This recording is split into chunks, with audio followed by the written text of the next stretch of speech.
Hey gamers, Maniac is here from inside his brand new car, and he wanted to show off some of the features that he feels are very important to look at when a technologically obsessed person such as myself is interested in buying one. Please watch. Hey gamers, we're going to be looking at one of the hottest tech trends right now. This is the 2024 Toyota RAV4 Hybrid.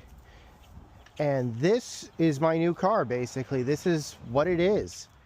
The XLE model.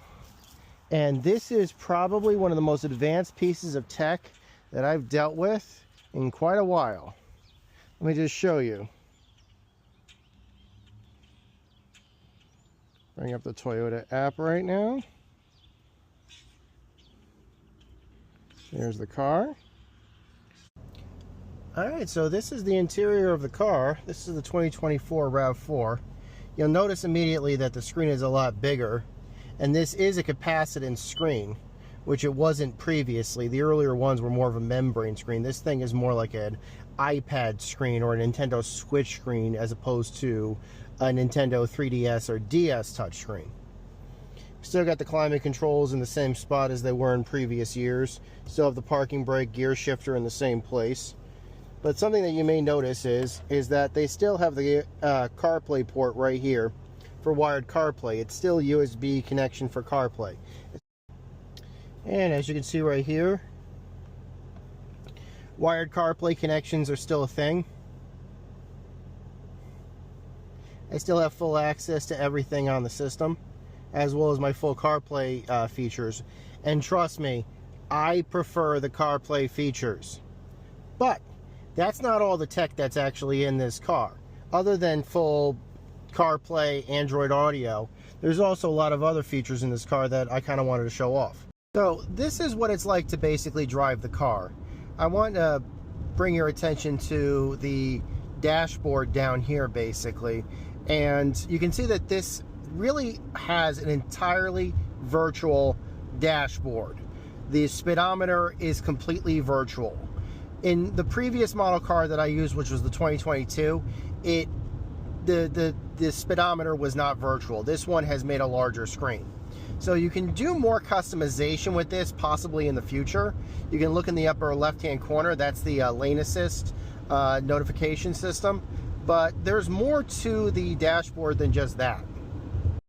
One other thing that I really appreciate about this particular model is that it actually does have a full sunroof.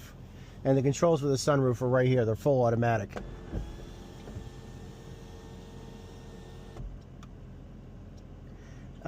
Anybody that might have a Toyota or a Lexus might be pretty familiar with this type of button system.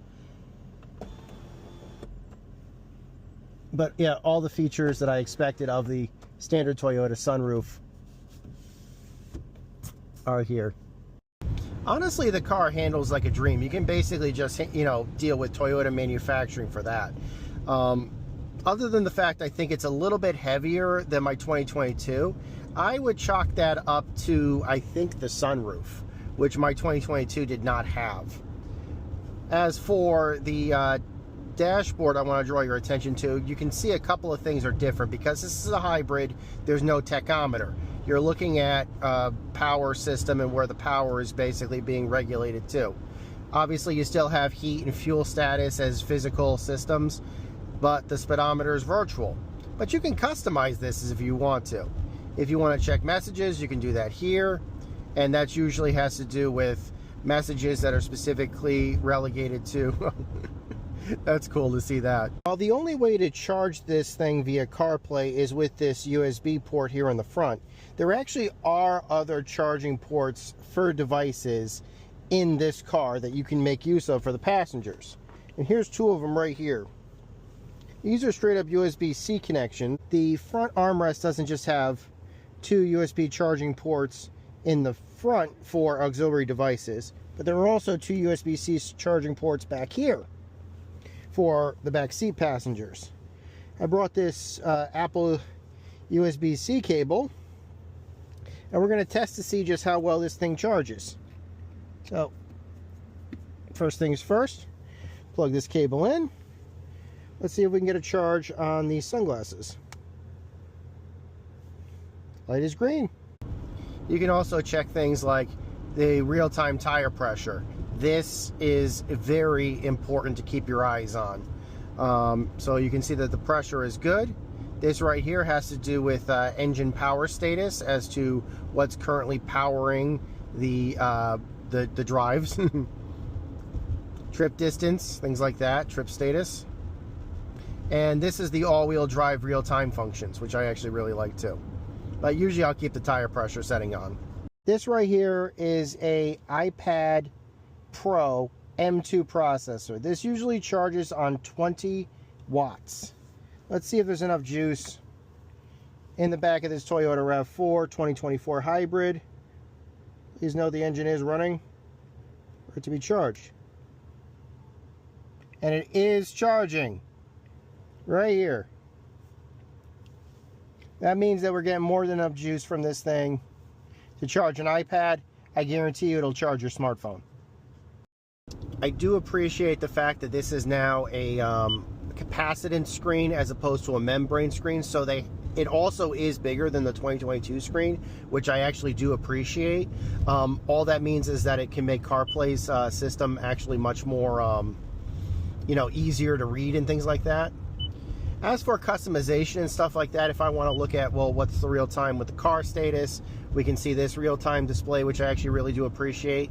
Ironically enough, I actually like the 2022's display for this readout much better than the 2024's. Go figure, that comes down to taste. It's in dark mode right now. There is a light mode, but I prefer the dark mode, and I'll leave the dark mode on typically. So the car basically handles like a dream. And you can pretty much see from this dashboard any type of status that you could possibly want. In this case, battery activity, engine activity, fuel efficiency, fuel economy settings right here. I mean, everything that you could possibly want from a hybrid, or any status information you could want, can pretty much be read between, any screens that you need to be able to see them on.